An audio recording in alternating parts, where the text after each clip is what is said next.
Hey everybody, and welcome to Joe's Barbecue House. Today we're going to do 7 thick cut ribeye steaks on the Oklahoma Joe. We're going to reverse sear them using the GRILLEYE Pro 8 probe system. Basically I'll have 2 probes in the real thick cut that I have, and I'll take the rest of them, put them all in here on top of the racks. Then we're going to sear them on the Blackstone. This is the 36 inch. Also, we'll be using the Root Boy Cooks rub number 1, which is the beef and bison rub.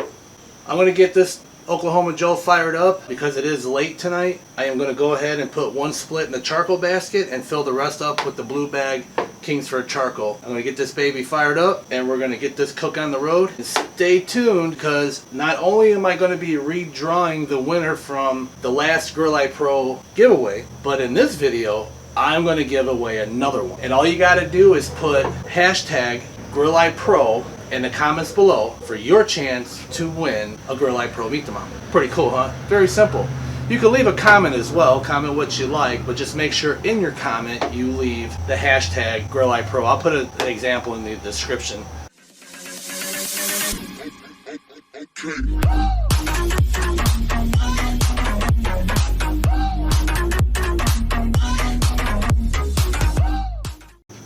Went ahead and fired up the Oklahoma Joe. She's sitting pretty good. We're approximately 325 degrees on each side here. Here in a minute I'm going to go inside, get them steaks seasoned up with that Root Boy Cooks rub, and get these babies on indirect. I will show you that here in a minute, but first I want to apologize to all my subscribers for recommending this Barbecue Dragon grill brush. Okay, it's a raking brush thing. In one of my videos I highly recommended it because it's heavy duty, and it really is heavy duty. I had a subscriber say, hey, you know, that wire type bristle they're dangerous, they'll come off and this and that, and I didn't really think too much about it because I knew that people were frowning on the style that has the metal going, like the wire brushes that go through the plastic. Well, this is metal and metal where this all hooks up here. I didn't think twice about it, thinking it'd be fine. I used it a few times, it worked great, and it does a really good job. This thing makes for a really good wire brush. I do not recommend using this style, as you can see, that has the bristles, the metal bristles, at all. I'm going to tell you why. Because I went to pick this thing up one day, and one of these metal slivers, the metal here, came out, and it got stuck in my finger.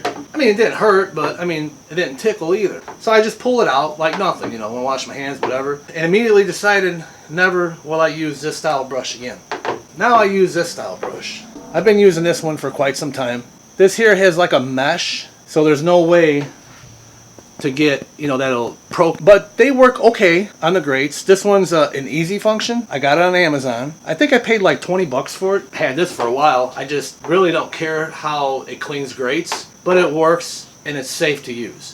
I mean, really, would you want to get a bristle that I just touched and it went into my finger and, you know, brush your grates and have one of those metal pieces on your grate, and then you put your meat on there and then somebody ends up eating one of those? It won't be good, because you guarantee you'll be taking them to the ER. I'd like to thank that subscriber. Man, I forgot your name right off the top of my head, but I thank you very much for bringing that up to my attention. But I will say this is a really good design, considering, if you look here, you see the 4 holes? I don't know if you guys can see that or not. And then you have 4 Phillip head screws on the back side. Okay, on each 4 corner. And all you got to do is just line it up, you know, screw it down, and you got, you know, that's your brush. So these are replaceable. That's pretty cool. But Barbecue Dragon, you need to revise this. Go with that mesh style. You will have probably the best brush on the market. But right now I am not recommending this thing for nothing. Although I like the fact that you guys bolted these on and made them replaceable. If you can make replaceable brushes like that one, like I said, you'll have a great product. Being that's garbage to me, this thing is still heavy duty, and I like using it in my mobile trailer. Because what I could do is I could flip it this way, get up under my racks and pull them out. Works great for that. Or when I want to scrape my tuning plates to clean the grill, or the, you know, the inside of the chamber. This thing works great for that. But like I said, Barbecue Dragon, nothing against you, man. I'm not beating you guys up or nothing. You guys have some great products, but man, please revise your brush heads, make them safe. Sort of like this one here. I know you know what I'm talking about. If you can put that style on your brush heads, you'll have a, like I said again, an amazing product. Okay, just wanted to throw that in there, guys. I'm gonna get back to here, gonna go get that meat seasoned, and we'll see you in a little bit. Alright everybody, we're sitting at about 275 degrees on both sides, as you can see. And here I'd also like to show you how all 8 probes are working in this unit. And as you can see, it's connected to the Wi-Fi. I got them all set. If you look here on the screen, you'll see that I have it's set to rare. It's an automatic feature in the GRILLEYE Pro app. And every one of these are set for rare, which is 120 degrees. Okay, you see all the way down to the 8th probe. And the reason for that is I want to get them to 120, and then over here on the Blackstone, which you can't see very good right now because of my lighting here, they'll get up the temp to the 135 that I want to reach, which is a medium rare. As you can see here, these are the monster steaks that we're cooking tonight. And how I set the probes: 1, 2, 3, 4, 5, 6, 7, 8. Now this is a monster cut right there. You guys can see that or not, I'm not sure. But it is late out here. I think it's close to 10 o'clock tonight. But everybody's still up and they said they wanted steaks. So the wife went out and picked up some nice cuts of meat. So here we go. Alright, so I went ahead and removed all the probes. And as you can see, steak number 6 is now over here.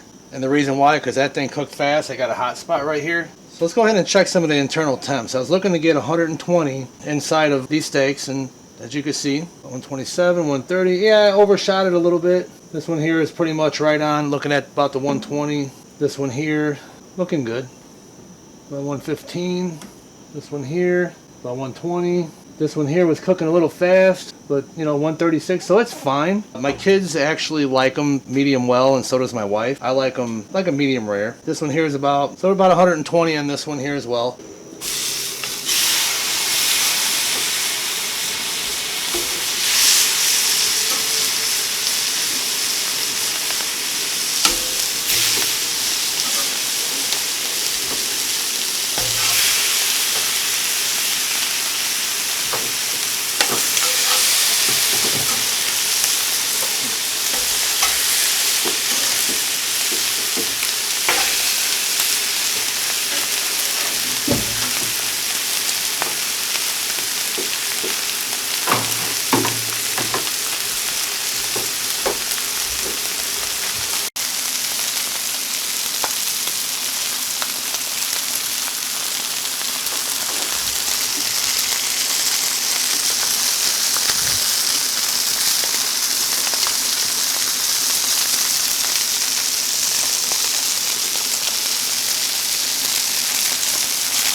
Go ahead and get these babies flipped. Our 3 minutes has went by, and look at that crust. Hopefully my battery doesn't die on my camera. Wow, will you look at that.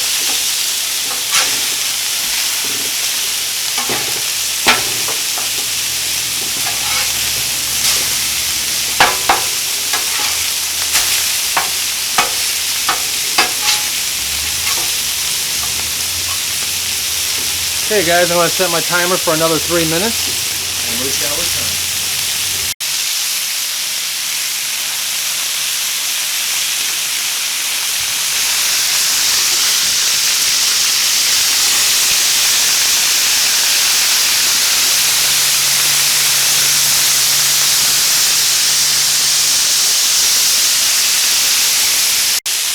Alright everybody, we got 1 minute left on these.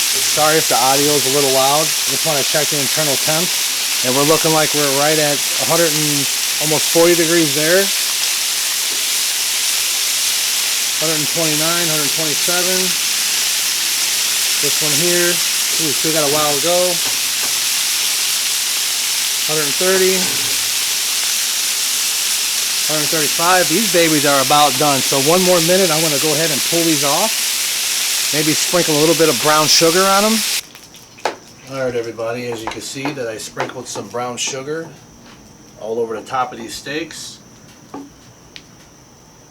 All that moisture that was rolling to the top of the steaks, that brown sugar just absorbs right into it.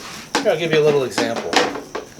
So say you wanted to sprinkle some brown sugar, it'll instantly dissolve right into that crust. But I'm here to tell you that if you ever had candy steaks, this is basically cook your steaks and while it's, you know, you pull it fresh off the griddle, however you're doing it, and just sprinkle some brown sugar on them. And there you have candy steaks. Alright everybody, these steaks have been resting for approximately 3 minutes or so, and you can just see that these things are juicing off really nice. I'm going to go ahead and cut into one, and let's see what we got. Oh, look at that. Oops, sorry. Get you guys on the right angle. And there you go. I'd say that's like a medium. That was the one that I brought up to about 145. I don't know if you guys can see that color in there or not. And you can see how, I don't know if you can see that the juice is just gleaming out of there. Okay. So here I'm going to go ahead and take a cut out of my steak, which would be this big fatty right here. Let's see what this baby turned out, or how it turned out. Now this one I went to, I think it was 135, and there you go. Look at that thing. Exactly the way I like it. It's definitely closer to the rare. Of course, once you get closer to the bone. There you have it. So I'm going to go ahead and do a little taste test right now.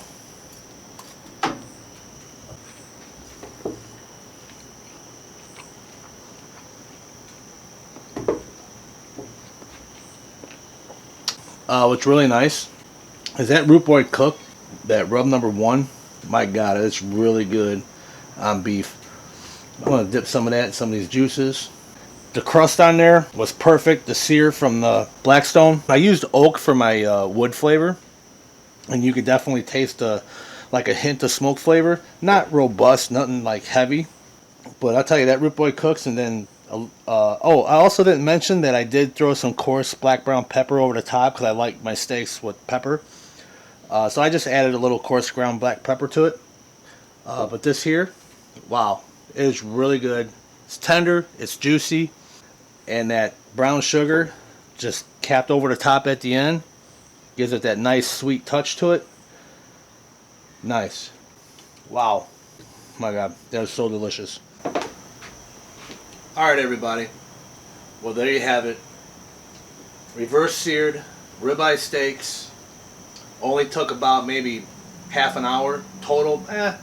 45 minutes total by the time you smoke it at about 275 degrees. And get it over to the Blackstone. Just remember, when you get close to your internal temps where you want to be, which I went to 120, some went to 130, which is fine. My kids like them.